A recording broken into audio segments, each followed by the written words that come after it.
Hello, and welcome to Hadassah Magazine Presents, a joint program of Hadassah Magazine and Hadassah's Engagement Division.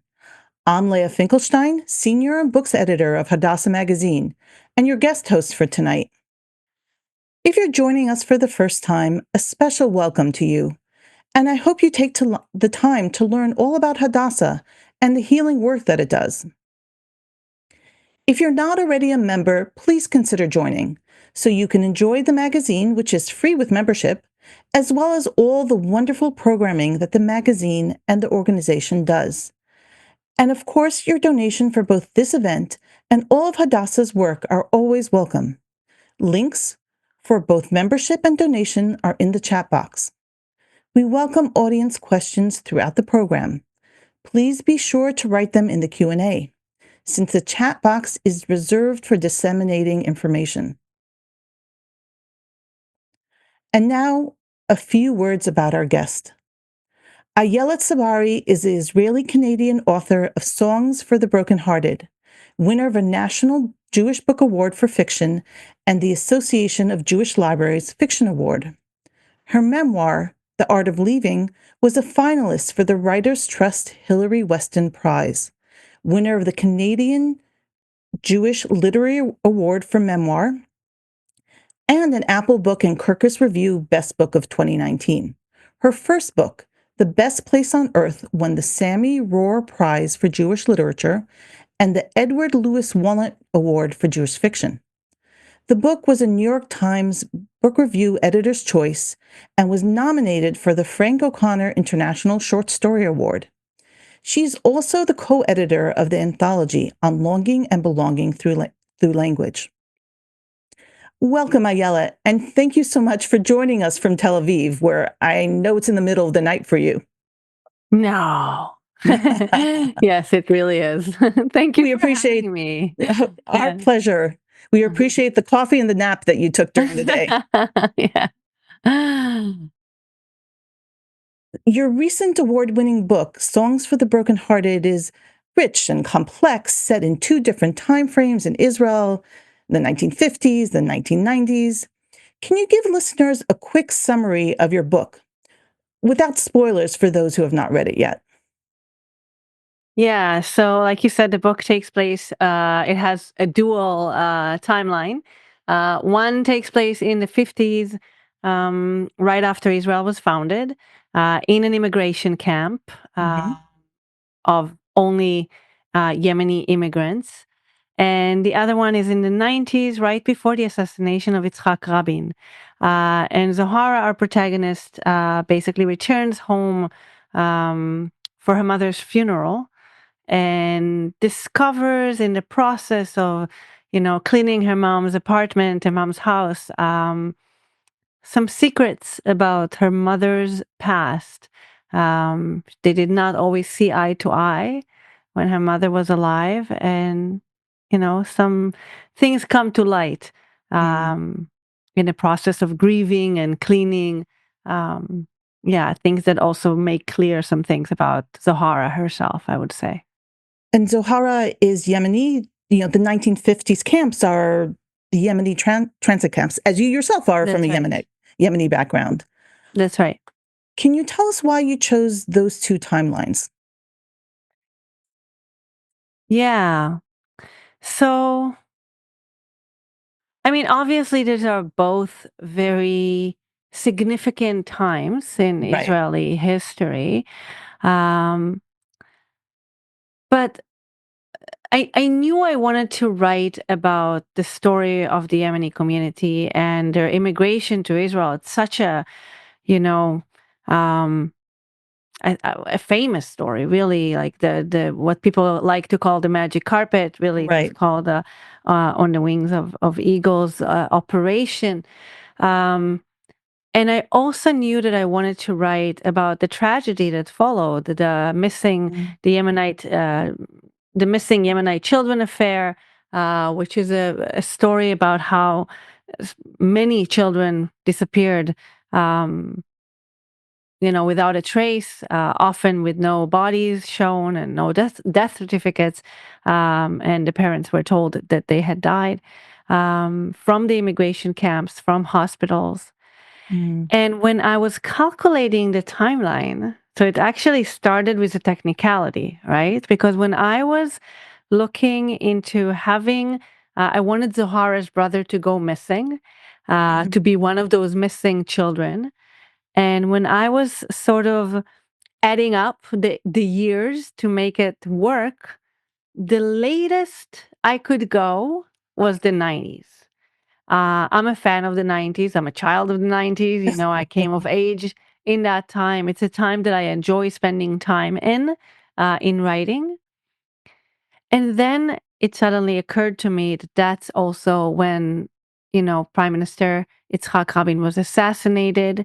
Right. And there was something in those two timelines together, that really appealed to me. Um, Mhm. so yeah, so it started with a technical reason, but once I realized that I was like, yes, I hit gold. That is the right time uh for Right. Those are for this story. right, those are absolutely rich times in Israeli history and in the history of your community. Um, Hmm. you'd mentioned the Yemeni missing children's affair. Do you wanna tell us a little bit more about it? And perhaps, your own personal connection to that dark moment in Israeli history. Yeah, so it's kind of shocking how little people abroad know about it, and I'm glad that my book can help, shed some light Right. on this. But it's a story that is still unresolved, but it's now getting a little more attention.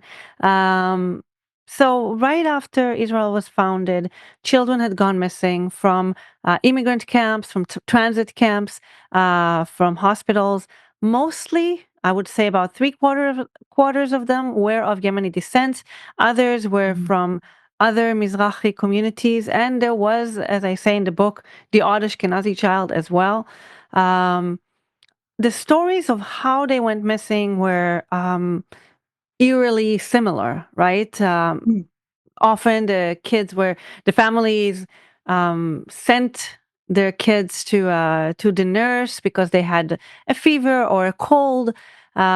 It's important to note that at that time the children were housed in a separate place than the parents. They Uh-huh. were separated, which was something that was hard for the families at the time. But they were told, no, this is important. The tents are unhygienic. The children should be housed in a nursery. So they didn't have them with them. It was easier for them to go missing, in other words. Um, and yeah, and then the families would come looking for their children and were told that they had died overnight. Um, and often with, like I said, with no death certificates and no bodies and no graves shown. There were a couple of committees over the years that tried to investigate Mm. the affair. Most of the committees concluded that the children had most of them had actually were deceased, with about 70 or 80 cases that they admitted that they don't know what happened to them. But even the ones that were concluded, where the government said were deceased, the families not have not always believed it because they were not seeing proof. Still still Uh, to today. yeah. So my own connection to it, apart from it being my community and growing up with that story around, like um, f- just people in the community, not my own family. But when I started looking into it, um, my aunt, who's married to my uncle, told me that she also came in 1948. My family came earlier. So some of Huh. that was spared, right? They came in 1934. So they did not, spend time in the transition Right. camps. Right. Um, so my aunt told me that she was one of those babies that had a cold and was taken to the hospital.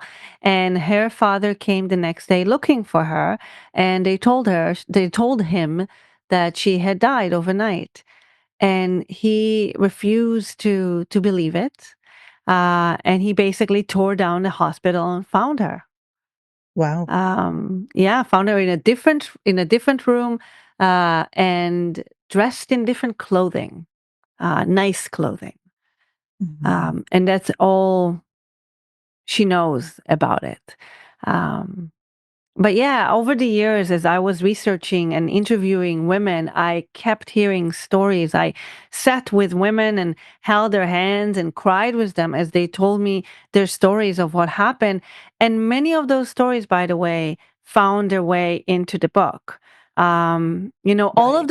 all of those stories actually, where you have that scene. There's a scene where Zohara and her schoolmates are talking about it, and everyone has a story. Oh, my grandmother saw her daughter at a doctor's office and all this.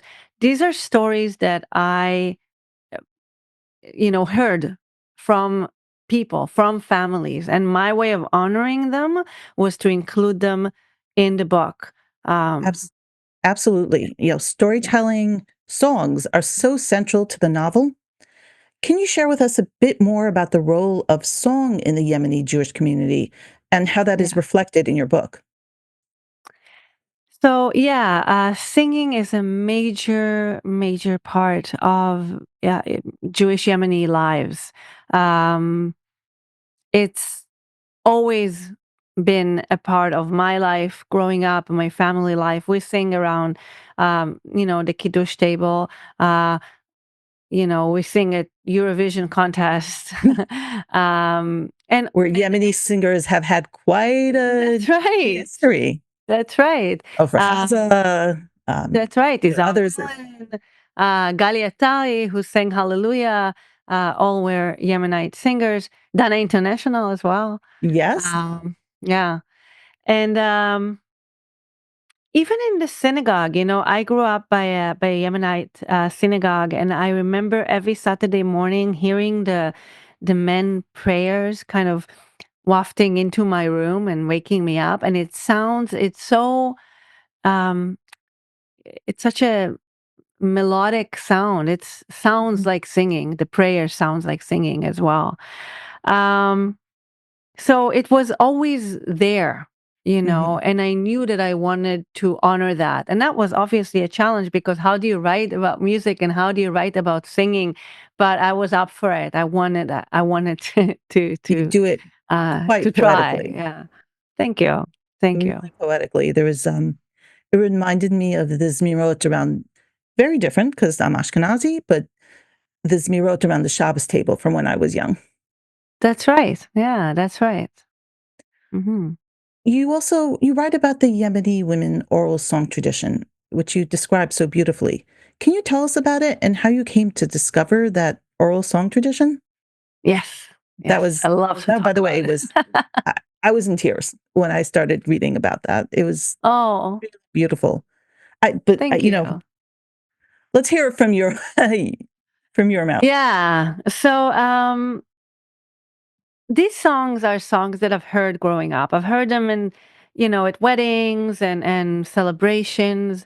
Some of them I've heard, of Chazas Galbi, for example, songs that I've heard, but I didn't really know the tradition or the history of it. Mhm, And I mentioned before that I was doing that research project where I was interviewing women.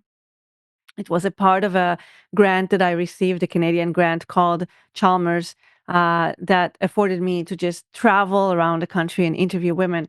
And it was all kind of, ear to mouth, mouth to mhm. ear. I don't know how you say that, but like people just kept Oral, telling me, right? Not yeah, written. no, but like, no, they just kept telling me to Ah, go and visit that person, go visit that person, right? Because there was no email. It's like elderly Yemenite families and interviewees. And eventually I found myself at Gila Bishari's house. And Gila is a singer and a mhm, teacher. And she explained to me that there was two traditions really, the men's tradition, the men's songs and the women's songs, two traditions running parallel. And the men's songs were devotional, um, and they were sung in Hebrew and Mhm. were written down in a book called Diwan, which was kind of a book of songs. But the women's songs were in Arabic because the women were illiterate. They were Huh. not written down. They were passed on from mother to daughter. And the women did not speak Hebrew because they were not allowed to pray and they didn't go to school. So they didn't know Hebrew, unlike the men. So the songs also had a very different character. They were about love, they were about heartache, they were about domestic things. It was kind of their way of telling stories. Mhm. And the other really cool characteristic of it is because, and I think other cultures have that as well. Like we said, it's an oral tradition. It was it changed a bit every time. It was very dynamic. Mhm. Every woman, every poetess, as they called it, meshoreret, had, did whatever she wanted with it. She would start singing, and it had a call and response Mhm. quality. So she would sing, and the women would mimic her and answer her. Um, so it was never the same, right? But because the women were so silenced and oppressed, this was their outlet. This was their way of being together. Of it was a sisterhood, right? They sang when they um, did housework. They sang when they did their crafts. They sang when they were by the well. There were also formal songs, a little more fixed, when they were Mhm. singing at henna ceremonies or weddings, and so on. There were songs for birth. There were songs for death. But yeah, it was such a rich tradition, a creative outlet, a way of expressing their sorrows and their joys and their heartaches um and that, like, learning about it, I was just mm, mind blown. um and I remember, like, driving away from Gila that day and having this epiphany that Mhm. it wasn't enough for me to just study this theoretically. I needed to learn the songs. I needed to learn to sing. And I actually approached Gila after that and asked if she would teach me. And she did. And I've studied with Gila for a few years on and off, learning the songs, learning the meaning, learning the pronunciation. And as I was delving more deeply into it, also, you know, entering more of it into the novel until it became such a big part of it. You've recently celebrated your daughter's bat mitzvah. First of all, That's right. mazel tov. Thank you. And I'm sure family traditions are on your mind. Are you passing on any of these musical traditions to her? If so, how? I mean, yes, she's a bit young for love songs, perhaps. Yeah.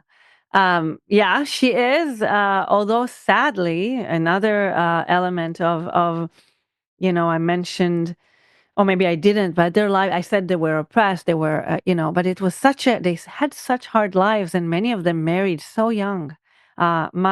Actually, my own grandmother married at 12, which I don't think Oh, my wow. daughter knows that.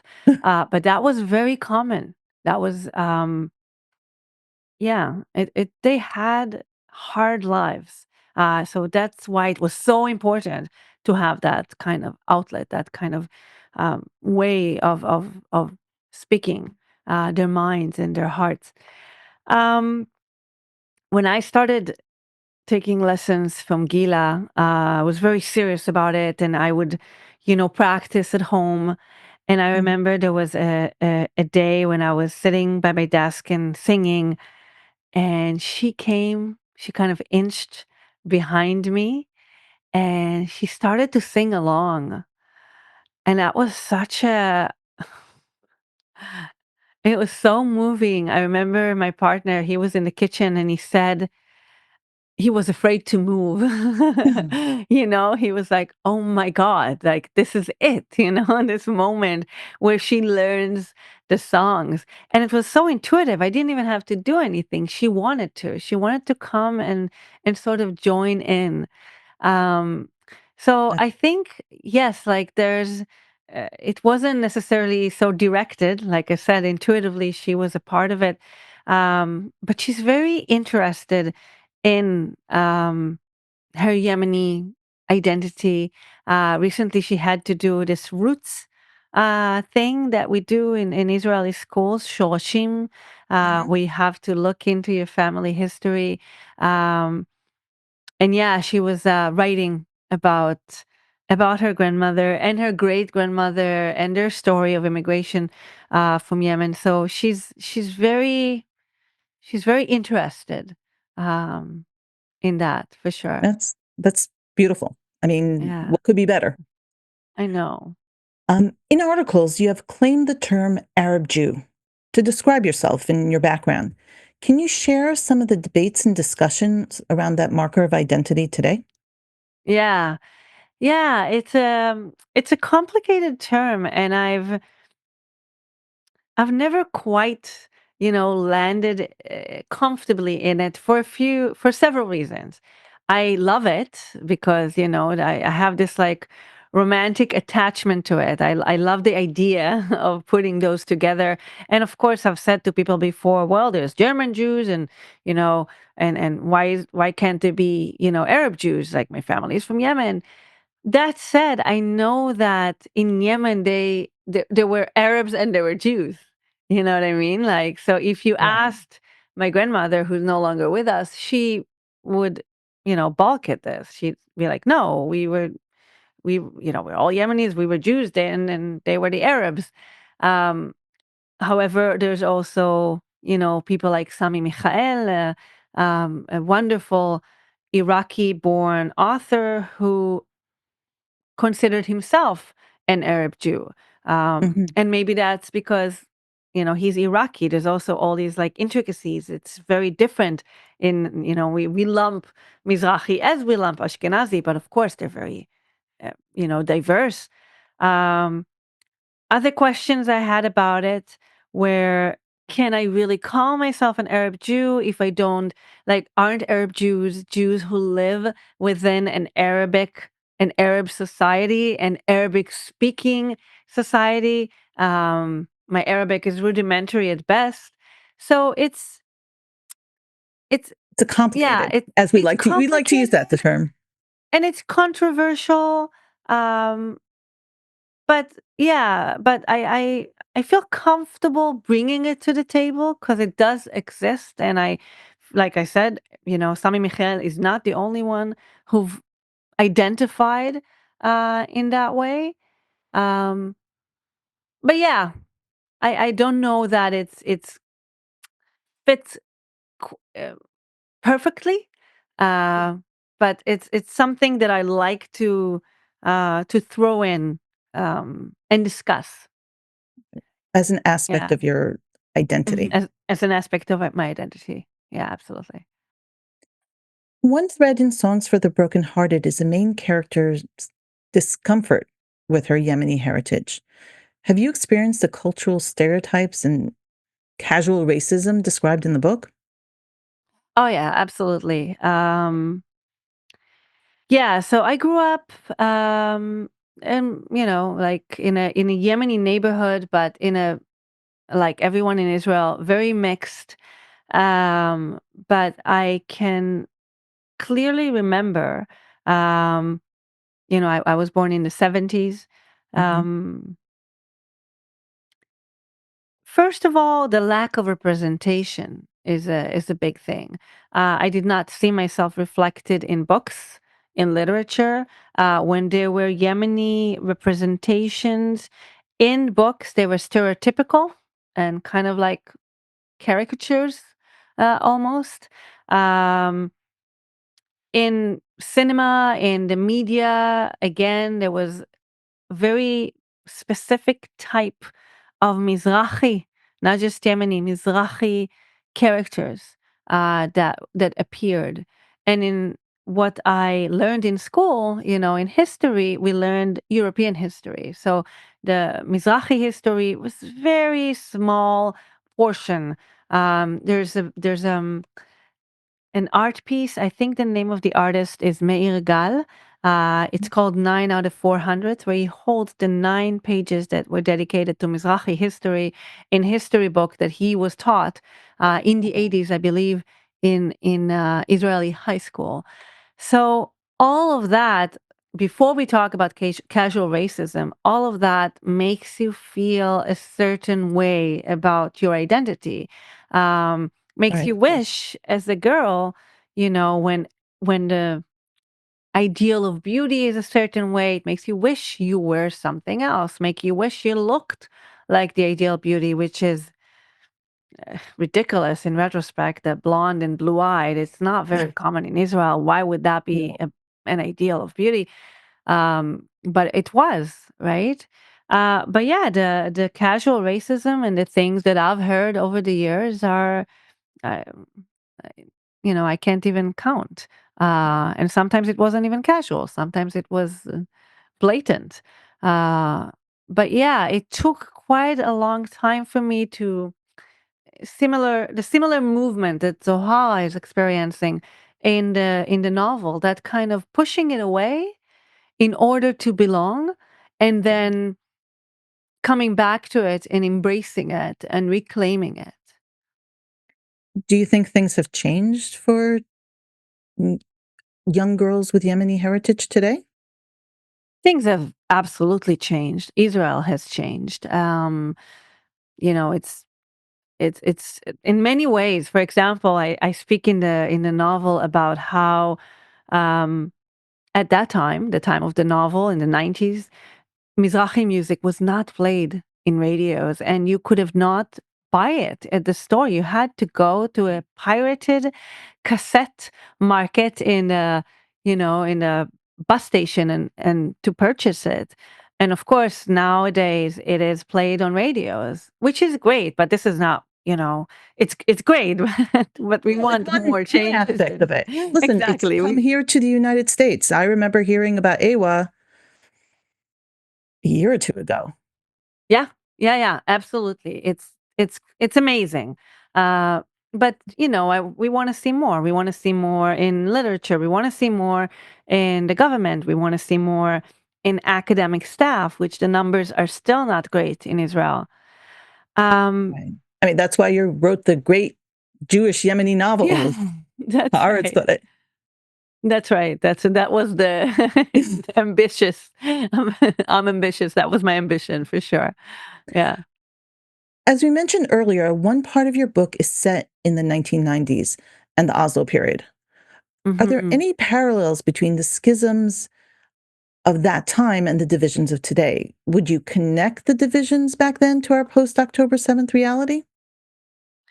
Yeah. I find it quite astounding. I wrote the book thinking I'm writing of such a major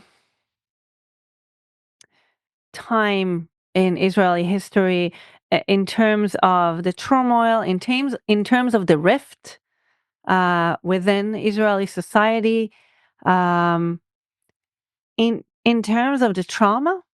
Like, um, it was such a as a writer of fiction, I'm so interested in that what if moment, in that fork in the road. And the assassination of Rabin was a major, major fork in the road in Israeli history, in the history of this region.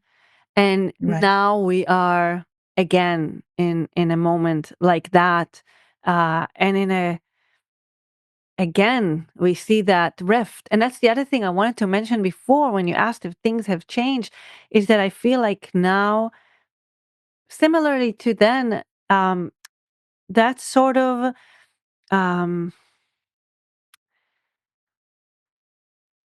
the issue of Mizrahi and Ashkenazi is being weaponized by certain people, politically, and it's such a shame, because this is a time to be, you know, More united, united. and there's such a rift in on so many levels, again similarly to how it was back then. So yeah, I absolutely see the parallels. um I could have never imagined that.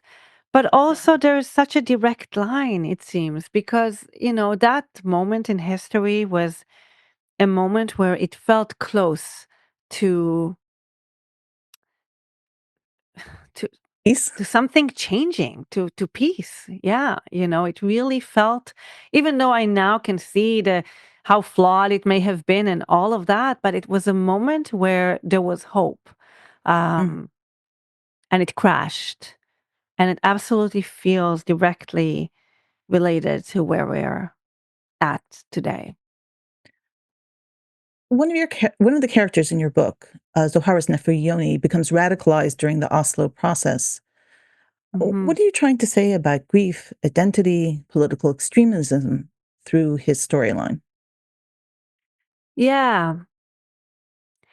Um, Yoni came Yoni came to be completely on his own, by the way. He sort of appeared and demanded to be written. And I think I was interested in how good boys and good men and young, impressionable, you know, boys from good families can be radicalized, which is something we see all the time everywhere, beyond just Israel. We see it everywhere. This was something that interested me. And the Mhm. more I read about, the protests that were happening around Oslo during that time and seeing those men, because it was mostly men, um, the more interested I was in understanding that. So this is where it came from. But honestly, it was, yeah, it really was beyond me. It was one of those moments where a character just appeared and wanted to tell their story. And I remember thinking to myself, but no, it's a book about women. Maybe you can be a girl. And that never worked because he wasn't a girl. And it wasn't gonna happen. But also in a book about voice and voicelessness, I saw protest as another way in which we use our voice, and another way in which we can, exercise that quality. So it seemed to fit within the larger exploration of voice in the novel. Right. We have a question from the audience, and it's something you touch on in your book. How did it feel for the community that the person who assassinated Rabin was Yemeni? How did they deal with that? Yeah, I remember. I remember when my mom told me about it, and she was just so upset. It was the first thing she told me, Mm. that he was a Yemeni. It was quite a shock. I can also say that I've heard a similar shock from um, the Kippah Sruga, those who wear, Right, right, right. the religious, Dati yeah, Leumi, modern Orthodox, the equivalent of that's modern right. Orthodox. I've heard similar expressions of shock and dismay and amongst those from that community. So yeah, it was a shock, and I do refer to it in the novel, and that was something Yes, that was important. Um, I think Shuli is saying something that a lot of Yemenis at the time said, it's not like us. This is not what we're known for. Um, yeah, for sure. For right, sure. absolutely. Can you describe your experience being an Israeli author on the international scene? Have there been any boycotts or calls to blacklist your latest book? And you've had a number of books out, very well received. Yeah. Um, it's all been very, I feel that something is different this time around. No one has said anything. Um, Yeah, I haven't experienced anything directly, but there is a what people call maybe stealth boycotting. I've felt that the book has not received certain things, interviews, invitations that my previous books have received. Um, Can you give us a couple of examples? Do you want to talk about it a little bit more? Sure. Yeah, there's some radio shows, say in Canada, that I've been invited to, for my previous books. And generally, when a new book comes out, you expect to be invited to those shows. Um, and I mean, it was anticipated. It's my first novel. The first book was short stories, and the second was a memoir. So I was a little bit surprised when that didn't happen. And then my publisher and my publicist also expressed frustration, not with me, but it hasn't been easy for them to promote it as it has with the other two books. Or with festivals in Canada, there's like this. Um, every fall, there's a festival route that authors do, and I was expecting um, a few invitations, and I got one only, which Mhm. my previous books have received a few. And now you can always say, well, they may have not liked the book.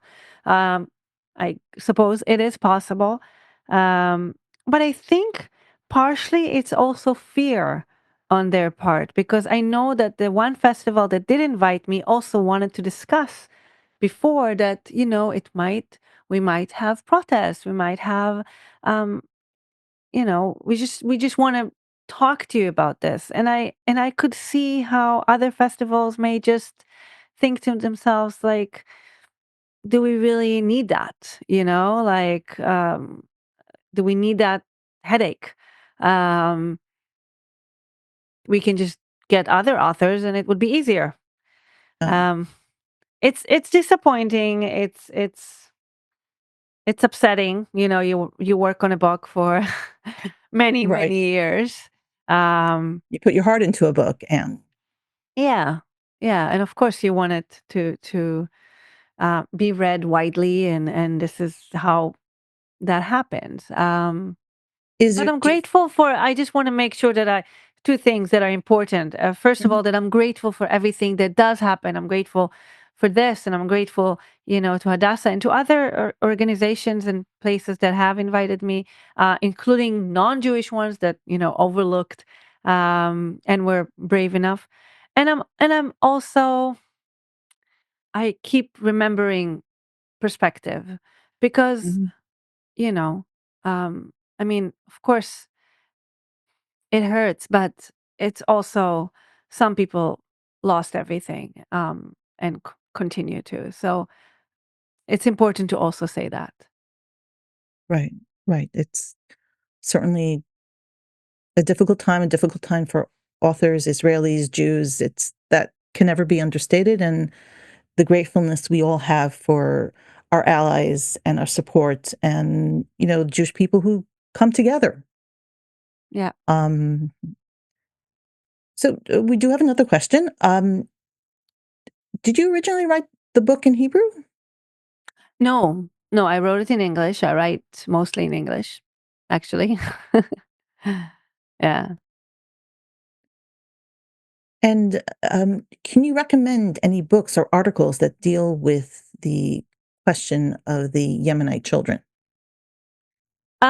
There is only one book that I know that was written in English. It's by Dr. Shoshana Madmoni Gerber, Mhm. and it's an academic book, but it's very well written. And she has a personal story as well in her family, very close, shocking story. That's the only one that I know in English Ah, that deals with it.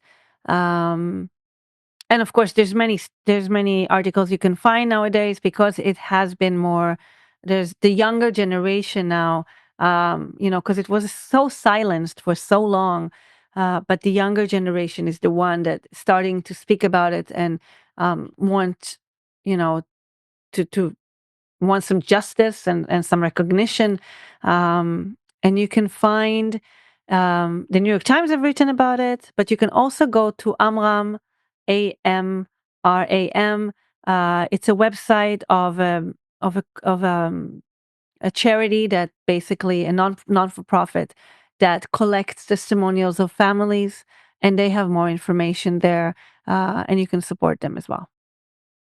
We have a number of listeners who are thanking you for your amazing book.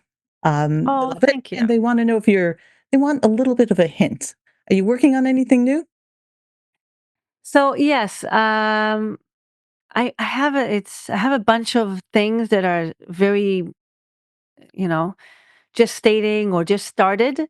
But I think my next book is going to be a collection of essays that I've written, some over the years and some that I'm still working on about Yemeni Jewish identity, about, you know, Israeli identity, um, post October 7 and before.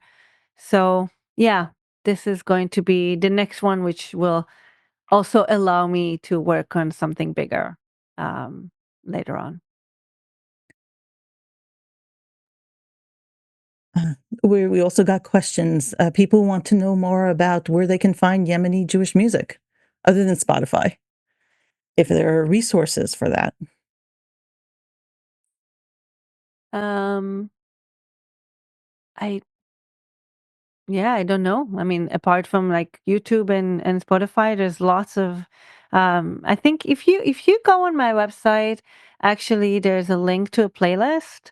And if you search those people, they each one of those musicians have so much more to offer, right? It's not just Awa, we have um Yemen blues, you have Great. these are the new ones, but there's also the old ones like Tzion Golan and Bracha Cohen and so on, Gila Bishari. So if you look those up, you'll there's so much. There's so much more. I just kind of try to, you know, pick one or two of from each one of those people, but there's so much. In your book, you do not shy away from depicting certain realities within the Yemeni Jewish community. You'd mentioned the women were illiterate. Yeah, we're talking about the generation who came to Israel. Yeah. You write about polygamy. Was it difficult to explore this about your own community? Um, I feel like it's kind of parallel to the way I see it. It's parallel to also how I write about Israel with love and criticism, right? Ah, It's like, um, and someone told me that it's the kind of love she trusts because it's honest, you know. It's and I really appreciated that comment. I was like, that's you got it, right? This is it. Um, so yes, it I don't know that it was hard. It felt important, you know, for me to not shy away from all of it. It's a beautiful community, but it's also, you know, it was very sheltered.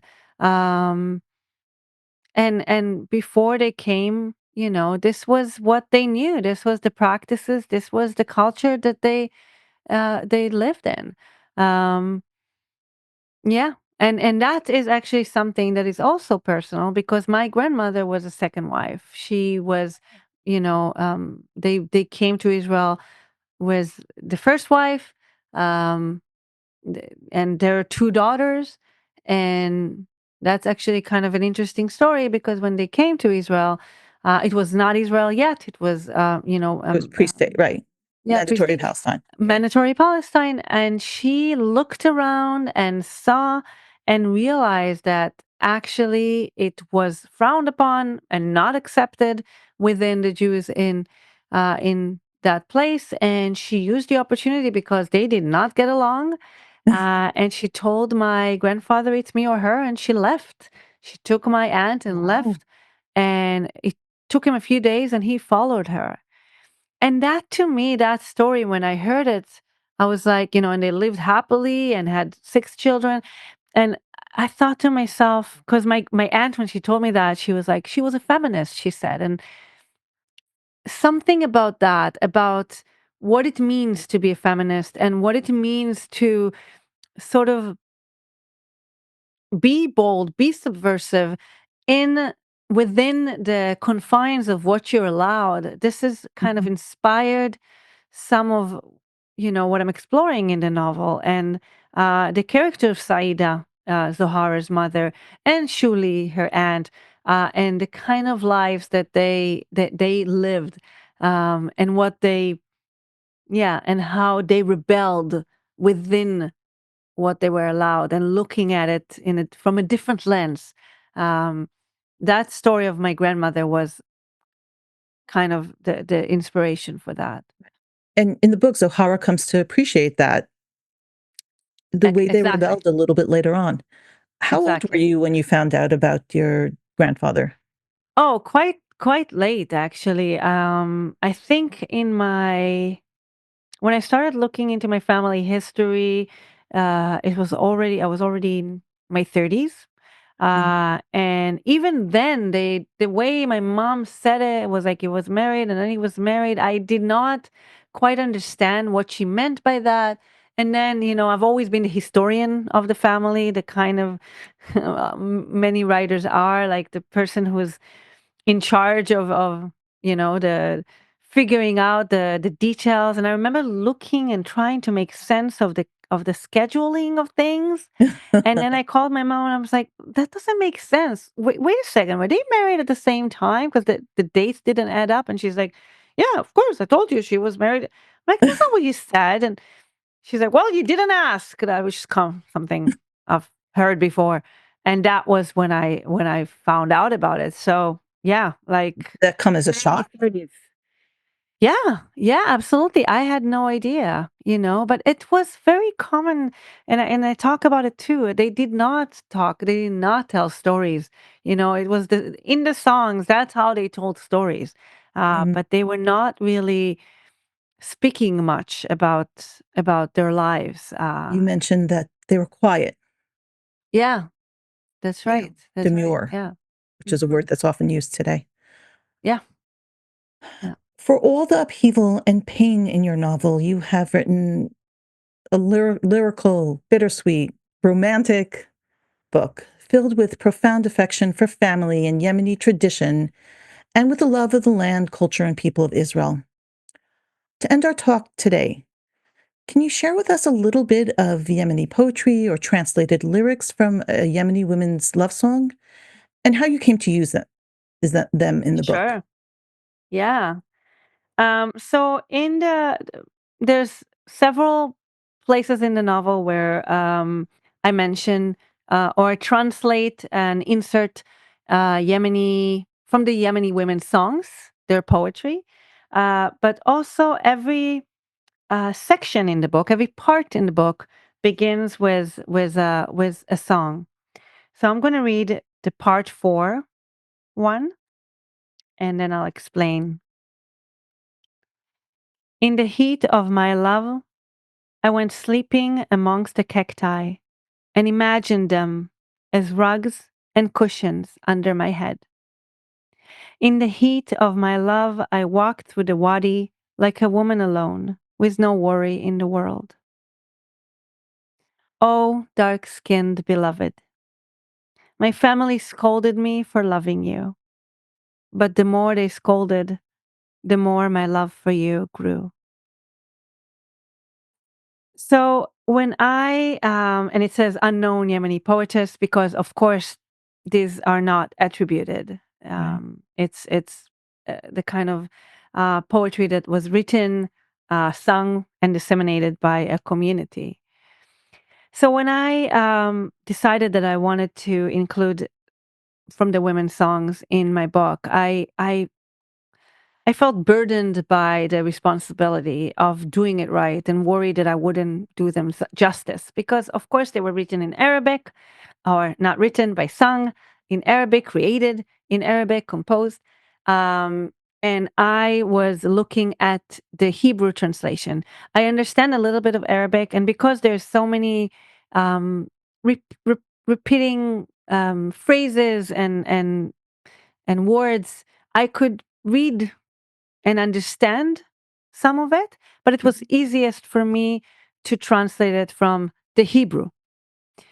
So I'm like, I'm already doing a double translation, right? And now I have the act of translating from the oral to the page. And by doing that, I'm compromising something, right? Like I'm fixing it onto the page. It's no longer dynamic. It's no longer changing. So it's really, that was one of the things that like, Right. It was, really concerned me. I mhm, was, I was very concerned with that. And then one day I realized, just like I realized, you're a Yemeni Jewish woman, you need to learn to sing the songs. I'm like, wait a second. I am now a poetess. I am a part, by putting it onto the page, I'm disseminating it further. Again, I'm also a part of that chain of women disseminating that the poetry. And that means that I can change it. In fact, it's my responsibility to change it, right? Like, because that's what it does. That is the characteristic right. of You're those continuing that songs. tradition. Exactly. And not only they would change it a little bit, they also would put like together maybe a line from here and a line from there. So that's what I did. And this one is my favorite example because the first um like stanza is entirely translated as is. And Mhm, the second one is like there's one, two lines, and then that were original, as much mhm, as original as it could be from that fixed version of it. And then mhm. I added something that was written in the spirit of it that worked with what I was trying to convey in that moment. And then the third stanza is taken from a different place, right? So, and again, it was something kind of tweaked or added or changed a little bit. And once Mhm. I realized I could do that, it liberated me. It made it more fun for me. And it made me feel very, you know, honored that I'm doing that, that I'm a part of this. It kind of granted the significance to the act of writing those songs into the And book. and it's lovely. Thank you for sharing that piece with us and for taking the Thank time you. to speak with us. Thank you I so much. I want to share a few notes on upcoming events before we close. Tonight at 8 p.m., immediately following this program, everyone is invited to join Reflect, Refresh, and Regenerate Your Spirit, Soul, and Body, a Zoom program presented by Hadassah's Educators Council and open to all. It will include techniques to distress, as well as an important update from Hadassah's Youth Village in Israel. Look in the chat for the link. And on Wednesday, June 18th at 7 p.m., Lisa Hostein, magazine executive editor, will return with Young Zionists Take Up the Fight. Lisa will be moderating a panel discussion with young women speaking up for Israel today, as well as some leaders working with the Gen Z communities. As always, a big thank you to the magazine's digital editor, Ariel Kaplan, who both promoted and produced this program, and a shout out to our partners in the engagement and marketing divisions, who are always instrumental with the details involved in making these things happen. And again, a huge thank you to our guest, Ayelet Tsabari, for sharing your insights with us. Thank you. Thank you so much. Thank you to everyone who joined us today for a discussion not only about a fascinating book, but also about a Jewish and Israeli community that does not get nearly as much acknowledgement as it deserves. And for everyone in our audience, I encourage you to become a Hadassah member if you're not already one, and to support the important work that Hadassah does. And please join us at our next program. Goodbye and good night.